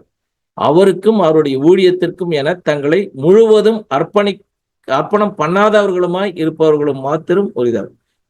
பண்ணினவர்களுமாய் இருப்பவர்களுக்கு மட்டும் பாருங்க அவருக்கும் அவருடைய ஊழியத்திற்கும் என தங்களை முழுவதுமாக அர்ப்பணம் பண்ணினவர்களுமாய் இருப்பவர்களுக்கு மாத்திரம் உரியது. அப்போ இப்போ ஆவியில் ஜனிப்பிக்கப்பட்ட பின்னால நம்மள எத்தனை பர்சன்ட் தேவனுக்கு ஒப்பு கொடுக்கலாம் அப்படின்னு கேட்டா நம்ம என்ன சொல்லலாம்? மைண்ட்ல 100%, பிசிக்கலா கொஞ்சம் குறையும், அவ்வளவுதானே தவிர மைண்ட்லயே நீங்க 40% 50% வச்சிருந்தா இந்த அபாத்திரருக்குரிய குவாலிட்டி எல்லாம் பளிச்சுன்னு தெரியும். மைண்ட்ல 100%, ஆனா ஆக்ஷன்ல கொஞ்சம் கம்மியாகுதுன்னா அதுவும் படிச்சுன்னு தெரியும். இதை கண்டுபிடிக்க முடியாதா? ரொம்ப ஈஸியா கண்டுபிடிச்சிடலாம். கூட இருக்கிறவங்களும் என்ன பண்ணுவாங்கன்னா, நம்மளுக்கு பிரதர் ரொம்ப சத்தியத்துல இருக்கிறாரு, சத்தியத்துல இல்லைன்றதை வேறு பிரிச்சு சொல்லுவாங்க. ஏன்னா நம்மளுக்கெல்லாம் கூட தேவன் என்ன பண்ணிக்கிறாருன்னா ஆவியை கொடுத்துருக்காரு. அதுல ரொம்ப ஈஸியா என்ன பண்ணலாம், நம்ம ஃபைண்ட் அவுட் பண்ணிடலாம். அடுத்தது வாசிக்கலாம், 2வது பாயிண்ட். ஒருவர் தன்னை சுய பரிசோதனை பண்ணிக்கொள்ளும் காரியம் கூட முன்பை காட்டிலும் இப்பொழுது மிக முழுமையாக காணப்படுகின்றது. பாத்தீங்களா? அதாவது சுய பரிசோதனை பண்றது கூட முன்பெல்லாம் விட இப்போ ட்ரூத்தினுடைய வெளிச்சம், சத்தியத்தினுடைய வெளிச்சம் அதிகமாயிட்டனால இப்போ முழுமையாக காணப்படுகிறது. எனக்கு தெரியாம வந்துட்டேன்னு நான் என்ன பண்ண முடியாது, என்னால சாக்கு போக்கெல்லாம் சொல்ல முடியாது. சும்மா அது சாக்கு போக்கு சொல்றோன்னு வச்சுங்க, ரொம்ப ஜனரஞ்சகமா சொல்றோம்னா தேவனுக்கே நம்ம திருநெல்வேலியை அப்ளை பண்றோம்னு அர்த்தம். அந்த மாதிரியெல்லாம் நம்ம என்ன பண்ணக்கூடாது, அப்ளை பண்ணக்கூடாது. அதனால பாருங்க, ஒவ்வொருவரும் பின் குறிப்பிடப்பட்டுள்ள காரியங்களை தன்னிடத்திலேயே கேட்டுக்கொள்ள கடவுள். பாத்தீங்களா? ஒவ்வொருவரும் பின் குறிப்பிட்டுள்ள காரியங்களை தன்னிடத்திலே கேட்டுக்கொள்ள கடவர்கள். நமக்கு டெஸ்ட்டுக்கு நிக்கணும்னா தான், ரொம்ப பரீட்சை எழுதணும்னா ரொம்ப மாத்திரை சாப்பிட்ற மாதிரி, மருந்து குடிக்கிற மாதிரி. அதே பழைய மனுஷன சுபாவத்தை நம்ம கொஞ்சம் அப்படி மெடிடேட் பண்ணா கூட கொஞ்சம் இதமா மனசு என்ன மாதிரி எல்லாம் இப்படி எல்லாம் வந்துட்டு இல்லையா? அதை பேசும்போது கூட ஒரு உற்சாகம் வரும். உற்சாகத்துல அப்படியே பேசி இதெல்லாம் நான் பாவியா இருந்தேன் ரொம்ப இன்ட்ரெஸ்டா சொல்றது, ரொம்ப மோசமான அது யாரா சொல்லிக்கிறத பாத்துக்கிறோமா? கிடையாது. பாசி மனித குடும்பத்தில் நான் ஒரு அங்கமாக இருக்கின்றபடியால் ஆதி பாவத்தின் காரணமாக எல்லார் மேலும் கடந்து வந்த அந்த மரண தண்டனை தீர்ப்பின் கீழ் நானும் காணப்பட்டேன் என்று வேத வாக்கியங்கள் போதிக்கும் காரியங்களை நான் நம்புகின்றேனா? பாத்தீங்களா? அதாவது வேதம் தெளிவா சொல்லுது, இது ஜீவ புஸ்தகம், இதுல ஜீவன் இருக்குது. மனித குடும்பத்தில் நான் ஒரு அங்கமாக இருக்கிறபடியால் ஆதி பாவத்தின் காரணமாக, ஆதாம் மூலமா வந்த பாவத்தின் காரணமாக எல்லார் மேலும் கடந்து வந்த அந்த மரண தண்டனையின் தீர்ப்பின் கீழ் நான் என்ஜினியர் ஆனாலும் சரி, டாக்டர் ஆனாலும் சரி, சயின்டிஸ்ட் ஆனாலும் சரி, மரணம் எனக்கு இருக்குது என்ற ஒரு கோட்பாடின் கீழ் நான் வேத வாக்கியங்கள் போதிக்கும் காரியம் அப்படிதான் மரணம் தான் இருந்துச்சுன்றத நான் நம்புறேனா? அப்படி நம்பினா நான் என்ன பண்ணுவேன்னா, தேவன் அடுத்ததான் நான் பாத்திரமா இருக்கிறதுக்கு என்ன சொல்றாரோ அதை கேட்பேன். அதனால்தான் எபிரேயர் 9:27 கூட சொல்லும்போது அப்போஸ்தலர் பவுல் மூலமா வாசிங்க. அன்றியும் ஒரே தரம் மரிப்பதும் பின்பு நியாயத்தீர்ப்பு அடைவதும் மனுஷருக்கு நியமிக்கப்பட்டிருக்கிறபடி. பாத்தீங்களா? அன்றியும் ஒரே தரம் மரிப்பதும் பின்பு நியாயத்தீர்ப்பு அடைவதும் மனுஷனுக்கு நியமிக்கப்பட்டிருக்கிறபடியே. இந்த நியமம் தான் தேவன் வச்சிருக்கிறாரு. அந்த நியமத்திலிருந்து இப்போ நாம என்ன பண்ணிட்டோம்னா எஸ்கேப் ஆயிட்டோம். ஏன்னா அந்த மனிதர்களுக்கு வரக்கூடிய மரணத்திலிருந்து என்ன பண்ணிட்டோம், வெளியே வந்துட்டோம். எப்போ இயேசு கிறிஸ்து மேல நாம விசுவாசம் வைக்கிறோமோ அப்பவே நாம எந்த லெவல்ல இருந்து எந்த லெவலுக்கு வந்துடுறோம்? எண்ல இருந்து ஆறுக்கு வரமா, ஆறுல இருந்து எண்ணுக்கு வரணும், ஆறுல இருந்து எண்ணுக்கு வந்துடும். அப்போ எண் லெவல்ல வந்த உடனே பாருங்க நாம வந்து இந்த ஒரே தரம் மறிப்பதும் பின்பு நியாயத்தீர்ப்படுவதும் மனுஷனுக்கு நியமிக்கப்பட்டு இருக்கிறபடி என்ற கண்டிஷன்ல இருந்து 6ல இருந்து எண்ணுக்கு வந்துடும். எண்ணுக்கு வந்துட்டு பின்னாடி நம்ம என்ன பண்றோம்னா பாருங்க வந்து வாசிக்கலாம். இந்த பாவம் மற்றும் மரண தண்டனை நின்று நான் தப்பித்துக் கொள்வதற்கு எனக்கு இருக்கும் ஒரே வழி என்னுடைய கர்த்தரும் மனுஷனாகிய கிறிஸ்து இயேசுவினால் கொடுக்கப்பட்ட ஈடுபலியின் வழியாகவே உள்ளது என்று நான் நம்புகின்றேனா? பாத்தீங்களா?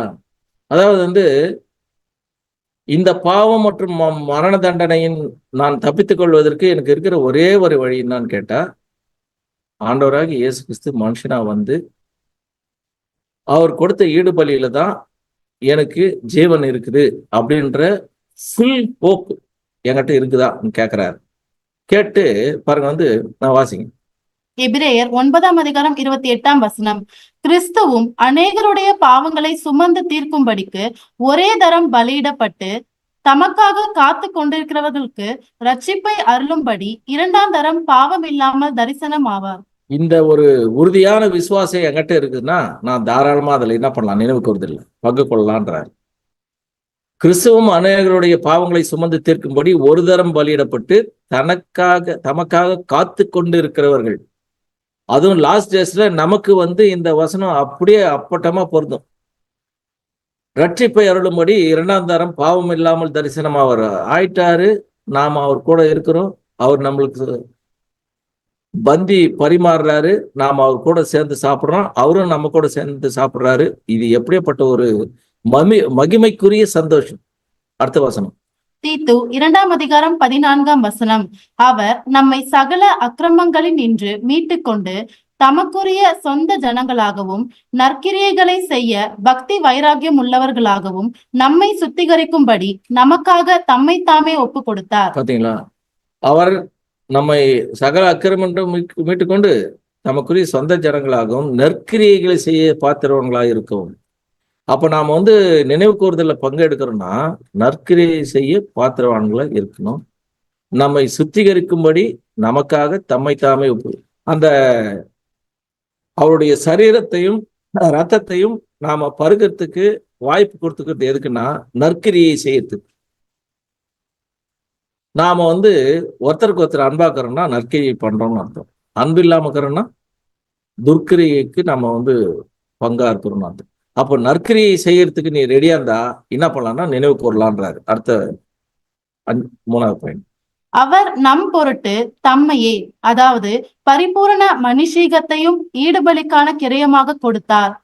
இந்த பாடம் வந்து இந்த பாயிண்ட் வந்து உங்களுக்கு நல்லா புரியும். ஏன்னா நேத்து தான் நீங்க வந்து அந்த ஈடுபலியினுடைய சப்ஜெக்டை நாம வந்து கேட்டிருக்கோம்.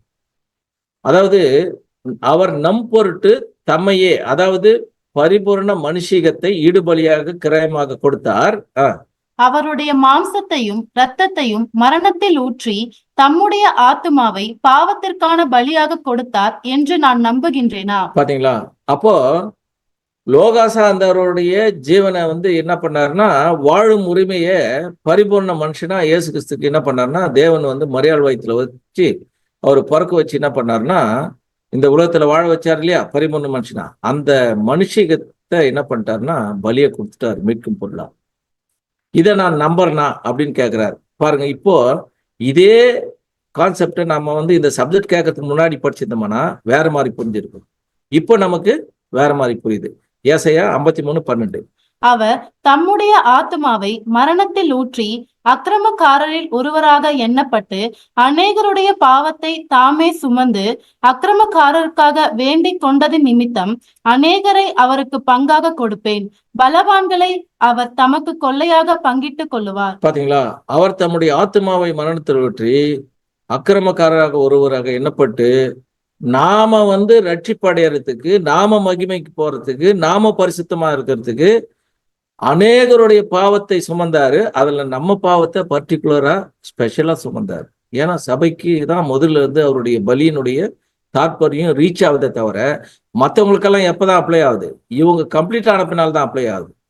அதனால்தான் பாருங்க வந்து அநேகரை அவருக்கு பங்காக கொடுப்பேன், பலவான்களை அவர் தமக்கு கொள்ளையாக பங்கிட்டுக் கொள்வார். இப்போ அந்த 1,44,000 பலவான்கள்னு தேவன் வந்து சொல்றார்.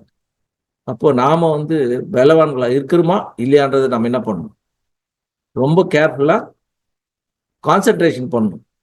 அடுத்தது, அவர் யோர்தானில் ஞானஸ்நானம் எடுத்தபோது ஆரம்பமாகி மரணம் வரையிலான அவருடைய அர்ப்பணமானது மனுக்குலத்திற்காக அவர் தம்மையே பலி செலுத்தினது முதல் சிலுவையில் அவர் மரித்த போது நிறைவேறி முடிந்தது என்று நான் நம்புகிறேனா? பாத்தீங்களா, அதாவது ஜோர்டான் டு கல்வாரி அவர் வந்து கம்ப்ளீட்டா அவருடைய ஓட்டத்தை பர்ஃபெக்டா முடிச்சார்ன்ற விசுவாசத்துல ரொம்ப உறுதியா இருக்கணும்ன்றார். அடுத்த வசனம் போடுங்க. அப்போஸ்தலர் 2:36 ஆகையினால் நீங்கள் சிலுவையில் அறைந்த இந்த இயேசுவையே தேவன் ஆண்டவரும் கிறிஸ்துவும் ஆக்கினார் என்று இஸ்ரவேல் குடும்பத்தார் யாவரும் நிச்சயமாய் அறிய கடவர்கள் என்றான். இது வந்து நமக்கு இல்ல, நிச்சயம் இது இஸ்ரேல் குடும்பத்துக்கு இல்லையா? ஆக்சுவலா ஆவிக்குரிய இஸ்ரேல் யார் தான்? நாம தான். அரிய கடவர்கள்ன்றார். இதெல்லாம் நீங்க தெரிஞ்சு வச்சுக்கணும். நினைவு கூறுதல பங்கெடுக்கிறீங்களா, இதை தெரிஞ்சுக்கணும் என்றார். வாசிங்க. நியாய பிரமாணத்திற்கு அவர் கீழ்ப்படிந்ததின் காரணமாக அவர் சுதந்திரித்துக் கொண்ட நித்திய ஜீவன் மற்றும் உலகத்தின் மீது ஆளுகை என்னும் உரிமைகளை அவர் இப்படியாக பலியானதின் மூலம் விழுந்து போன போதும் பாருங்க. நியாய பிரமாணத்துக்கு அவர் கீழ்ப்படிந்ததன் காரணமாக அவர் சுதந்திரித்துக் கொண்ட ஒரு வாழும் உரிமை இருக்குது இல்லையா? இப்போ லோகாசாந்து வந்து ஒரு வாழும் உரிமை வாங்கிக்கினாரு மரியாள் வயிற்றுல வந்து, அது ஒரு வாழும் உரிமை. நியாயப்பிரமாணத்துக்கு கீழ்ப்படிஞ்சதுனால அவர்கிட்ட ஒரு ஜீவன் கிடைச்சிச்சு இல்லையா? அந்த ஜீவன் எதுக்கா பாருங்க, நித்திய ஜீவன் மற்றும் உலகத்தின் ஆளுகை எனும் உரிமைகளை அவர் இப்படியாக பலியானதன் மூலமாக விழுந்து போன மற்றும் மரித்து கொண்டிருக்கும் மனுக்குலத்திற்கு கொடுத்து விட்டார்.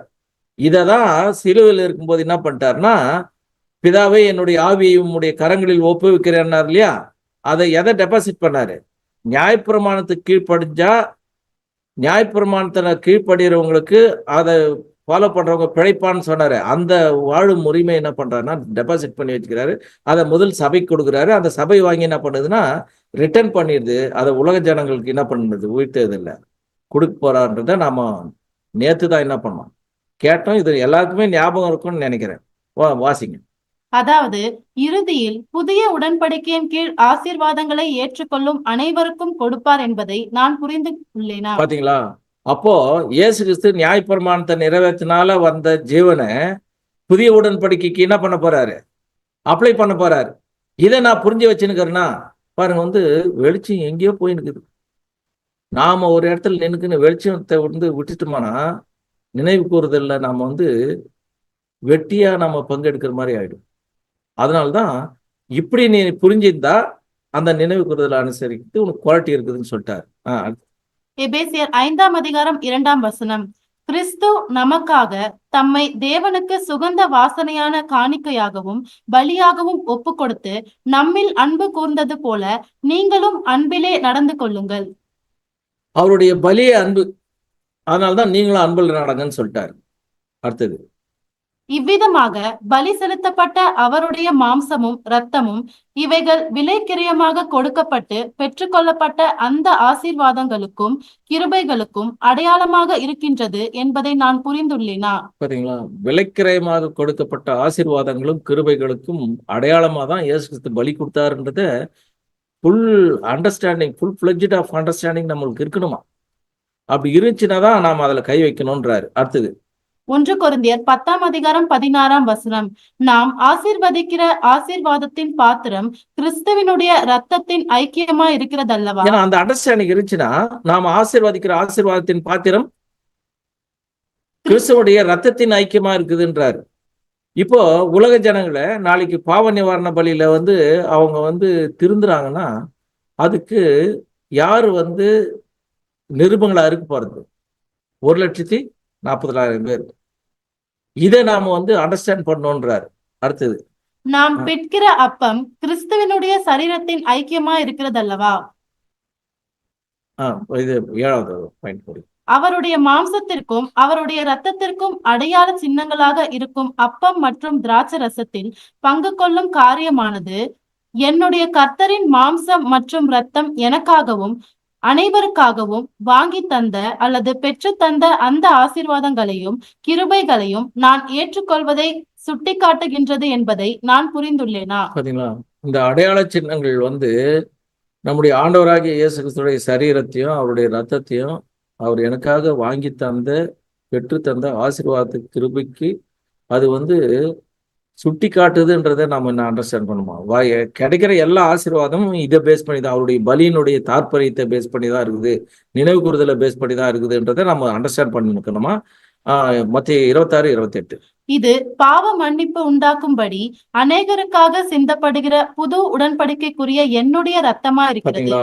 பாவ மன்னிப்பு உண்டாகும்படி நாம வந்து பிறந்ததுல இருந்து சத்தியத்துக்கு வரவர்களும் நம்ம கிட்ட இருந்த பாவங்கள் எல்லாம் கிறிஸ்துவனுடைய ரத்தத்துல என்ன ஆகுது? சுத்திகரிக்கிறார். அந்த உடன்படிக்கைக்குள்ள நம்ம அந்த விசுவாசத்துக்குள்ள நம்ம வந்த உடனே நமக்கு ஜீவன் என்ன பண்ணுது? ஸ்டார்ட் ஆகுது. அந்த நம்ம வந்து எப்போ உடன்படிக்கை பண்றோமோ அப்போ நியூ கிரியேஷன் நமக்குள்ள என்ன ஆகுது? டெவலப் ஆகுது. வாசிக்கலாம்.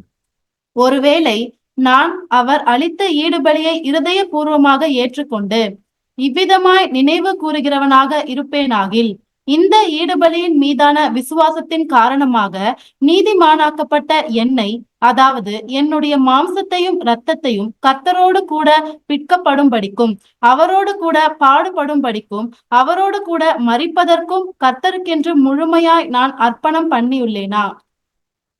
வந்து ஈடுபலி இருபூர்வமா ஏத்துக்கணும். இவ்விதமாய் நினைவு கூறுதலில் கூறுவனாக இருப்பேனாகில், அந்த நினைவு கூறுதலில் நான் வந்து போய் பங்கெடுக்கிறேன்னா, ஈடுபலியின் மீதான விசுவாசத்தின் காரணமாக நீதிமானாக்கப்பட்ட என்னை, ஈடுபலினால தேவன் என்ன பண்ணிக்கிறார்? என்ன நீதிமானாக்கிறார். அந்த நீதிமானாக்கிற என்னை என்னுடைய மாம்சத்தையும் ரத்தத்தையும் கர்த்தரோடு பிற்கப்படும்படிக்கு அவரோட கூட பாடுபடும்படிக்கும் அவரோட கூட மரிப்பதற்கும் கர்த்தருக்கென்று முழுமையாக நான் அதை ஜீவ பலியா நான் ஒப்பு கொடுத்துருக்கிறேன்னு கேட்கிறார். அப்படி ஜீவ பலியா ஒப்பு கொடுத்துட்டா, ஏன்னா இப்ப ரோமர் 12:1 அதை சொல்றாரு, அந்த ஜீவ பலியா நம்ம ஒப்பு கொடுத்துட்டா நீ வந்து நினைவு கூறுதல்ல தாராளமா பங்கெடுக்கலான்றாரு. அடுத்த வசனம் அப்போஸ்தலர் 21:13. அதற்கு பவுல், நீங்கள் அழுது என் இருதயத்தை ஏன் உடைந்து போக பண்ணுகிறீர்கள்? எருசலேமில் நான் கர்த்தராகிய இயேசுவின் நாமத்திற்காக கட்டப்படுவதற்கு மாத்திரமல்ல மரிப்பதற்கும் ஆயத்தமாய் இருக்கிறேன் என்றான். ஜீவ பலியா ஒப்பு கொடுக்கறது அப்போஸ்தலர் பவுல் ரெடியா இருந்தாரு. கூட இருந்தவங்க என்ன பண்ணிட்டாங்கன்னா கொஞ்சம் மனமடி பண்ணிட்டாங்க. அவரு, ஐயோ நீங்க செத்துருவீங்களே.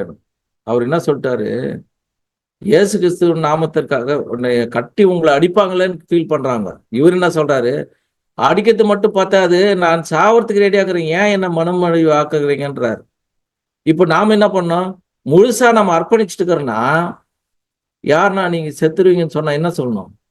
எப்போ சாகும்னு தெரியலையே, நான் செத்துட்டா நான் போய் தேவன்கிட்ட வந்து அவர் கூட ஜாயின் ஆயிடுவேன் அப்படின்ற ஹோப் இருக்கணும்.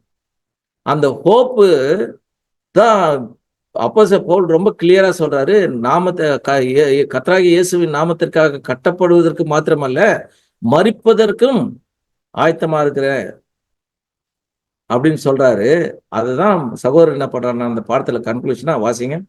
ஒருவேளை இக்கேள்விகளுக்கு நம்மால் தீர்க்கமான பதில் கொடுக்க முடியுமெனில் நாம் கர்த்தருடைய சரீரத்தை குறித்து முழு தெளிவுடனும் மற்றும் அவருடைய பலிக்கு மரியாதை கொடுக்கிறவர்களாகவும் காணப்படுகின்றோம். பாருங்களா, ஒருவேளை இந்த கேள்விக்கெல்லாம் நம்ம தீர்க்கமா பதில் கொடுக்குறோம்னு வச்சுங்க, கர்த்தருடைய சரீரத்தை குறித்து முழு தெளிவு என்கிட்ட இருக்குது, அவருடைய பலிக்கு மரியாதைக்கு நான் கொடுக்குறேன்றத நாம வாழ்க்கையில நம்ம ஒவ்வொரு ஸ்டெப்லையும் நடக்கையிலும் நாம காட்டணும். அப்படி காட்டிட்டு மேலும் அதை நான் அப்படி காட்டுறேன்னா நாம புசிக்கலாம். கண்டிப்பாக இதை என்ன பண்ணுன்றாரு? புசிக்க வேண்டும்ன்றார். அடுத்த வசனம் 1 கொரிந்தியர் 10:16. நாம் ஆசீர்வதிக்கிற ஆசீர்வாதத்தின் பாத்திரம் கிறிஸ்துவினுடைய ரத்தத்தின் ஐக்கியமா இருக்கிறதல்லவா? நாம் பிற்கிற அப்பம் கிறிஸ்துவினுடைய சரீரத்தின் ஐக்கியமா இருக்கிறதல்லவா? பாத்தீங்களா? அப்போ அந்த அப்பத்தில் நாம் எல்லோரும் பங்குபடியால் அநேகரானாக நாம் ஒரே அப்பம் ஒரே சரீரம். அப்படின்னா ஒரே சரீரம்னா அந்த சரீரத்துக்கு நாம் என்ன பண்ணுவோம்? எண்ணெய் தலைக்கு எண்ணெய் போடுறதுலேருந்து வெளியே போன செப்பல் போட்டு போறதுலேருந்து ஒரு சரீரத்துக்கு என்னென்ன பாதுகாப்பை நாம் கொடுப்போமோ அந்த மாதிரி அந்த சரீரம் இணைந்து செயல்படக்கூடிய அந்த இணைப்பை தான் தேவன் என்ன பண்ணிக்கிறாருன்னா இந்த நினைவு கூறுதல நமக்கு கொடுத்திருக்காரு. சரீரங்கள் எல்லாம் ஒன்றிணைந்து தேவனுடைய சித்தத்தை நிறைவேற்றுவதற்காக, எப்படி ஒரு கணவன் மனைவி திருமணத்துல ஒன்னா தனித்தனியா ஓடினுக்கிறவங்க ஒன்னா சேர்ந்து இயேசு கிறிஸ்துவனுடைய ஓட்டத்துல ஓடுறாங்களோ இணைந்து, அந்த மாதிரி சபையாக நாம் ஒன்றாக சேர்ந்து ஒரே அப்பம் ஒரே சரீரமா இருக்கக்கூடிய அந்த கண்டிஷன்ல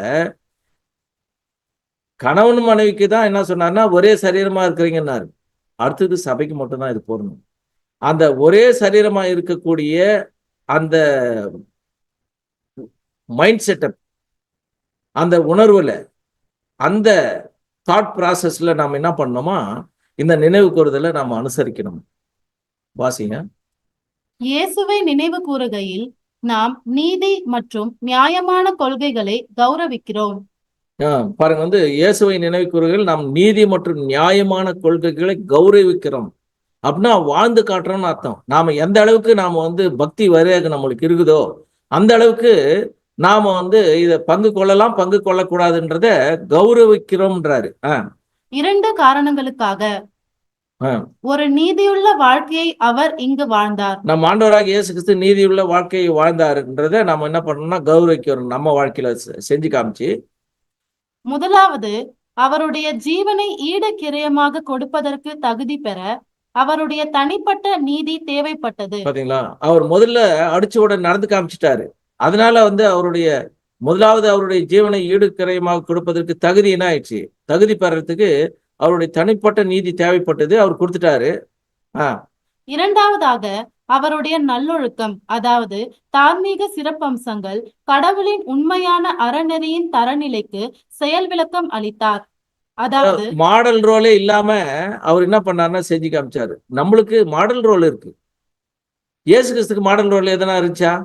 இல்ல. ஆனா பர்ஃபெக்டா செஞ்சு முடிச்சாரு. நமக்கு அநேக இத்தனை திரளான சாட்சிகள் நம்மை சூழ்ந்து கொண்டு இருக்க, முன்பு எழுதியிருக்கிறவர்கள்லாம் போதனை எழுதியிருக்குது, வாசிக்கிறோம். அவ்வளோ போதனை இருக்கும்போது நம்முடைய நடக்கைகள் எவ்வளவு பரிசுத்தமா இருக்கு. அவர் கடவுளின் உண்மையான அறநெறியின் தரநிலைக்கு செயல் விளக்கம் அளித்தாராம். செயல் விளக்கம் அளித்தார்ன்றது புது சிஷ்யா வாழ்ந்து காட்டினார்னு அர்த்தம். அப் டு டெத் வரலும் இதைதான் நம்மள செய்ய சொல்றாரு. வாசிங். நம்முடைய கிரியைகள் மற்றும் உள்நோக்கங்கள் அவரை பின்பற்றி மற்றவர்கள் நம்மை காணும் போது அவர்கள் இயேசுவின் பிரதிபலிப்பை நம்மிடம் காணும்படி. பாத்தீங்களா, நம்முடைய கிரியைகள் மற்றும் உள்நோக்கங்கள் அவரை பின்பற்றி மற்றவர்கள் நம்மை காணும் போது, இப்போ இயேசு கிறிஸ்துடைய கிரியைகள் அவருடைய சிந்தை நாம பின்பற்றோம்னு வச்சுங்க, மற்றவங்க நம்மளை பார்க்கும்போது அவர்கள் இயேசுவின் பிரதிபலிப்பை நம்மிடம் காணும்படி. அப்போ இயேசு கிறிஸ்து பார்க்குற மாதிரி இருக்கணுமா நம்மளுடைய ஆக்ஷன்ஸும் நம்முடைய தாட்ஸும். நம்முடைய வாழ்க்கையே அவருக்கு ஒரு ஜீவனுள்ள நினைவு கூறுதலாக இருக்கும். நினைவு கூறுதல்ல பங்கெடுக்கிற ஒரு நாள் எதுக்குன்னா, அந்த வருஷம் ஃபுல்லா நம்முடைய கிரியைகள் மற்றும் உள்நோக்கங்கள் அவரை பின்பற்றி மற்றவர்கள் நம்மை காணும் போது அவர்கள் இயேசுவின் பிரதிபலிப்பை நம்மிடம் காணும்படி நம்முடைய வாழ்க்கையே அவருக்கு ஒரு ஜீவனுள்ள நினைவு கூறுதலாக இருக்கும். இந்த நினைவு கூறுதலை 1,44,000 பேர் ஆகிய நாம மட்டும்தான் என்ன பண்ண முடியுது, நிறைவேற்ற முடியுமே தவிர மற்றவர்களால் நிறைவேற்ற முடியாது. அதனால நாம யார் அனுசரிக்க கூடாதுன்ற அந்த பாயிண்ட்டுக்குள்ளே போகாம யார் அனுசரிக்கலாம் என்ற அந்த நிலையில் அந்த டேர்ம்ஸ் அண்ட் கண்டிஷன்ஸை நாம அவருடைய சட்டத்திட்டங்களை, அவருடைய நீதியின் வஸ்திரத்தை நாம கழட்டி போடாம இருந்து தேவனுடைய பொற்பாதங்களில் சென்று சேர தேவன் தாமே கிருபை செய்வாராக. வருகின்ற இந்த நினைவு கூறுதலிலும் நாம் கிறிஸ்துவனுடைய அந்த சரீரத்திலும் அந்த பாத்திரத்திலும் நாம் பானம் பண்ணி, வரப்போகும் வருஷத்திலும் நாம் அவரை பிரதிபலித்து ஜீவனுள்ள நினைவு கூறுதலை நினைவு கூற தேவன் தாமே கிருபை செய்வாராக. தேவன் தாமே இந்த வார்த்தைகளை ஆசீர்வதிப்பாராக. ஆமீன். இது போன்ற அநேகம் ஆழமான சத்தியங்களை முழுமையாக பார்க்க நமது சத்திய கருவூலம் யூடியூப் சேனலை சப்ஸ்கிரைப் செய்து பயன்பெறுங்கள்.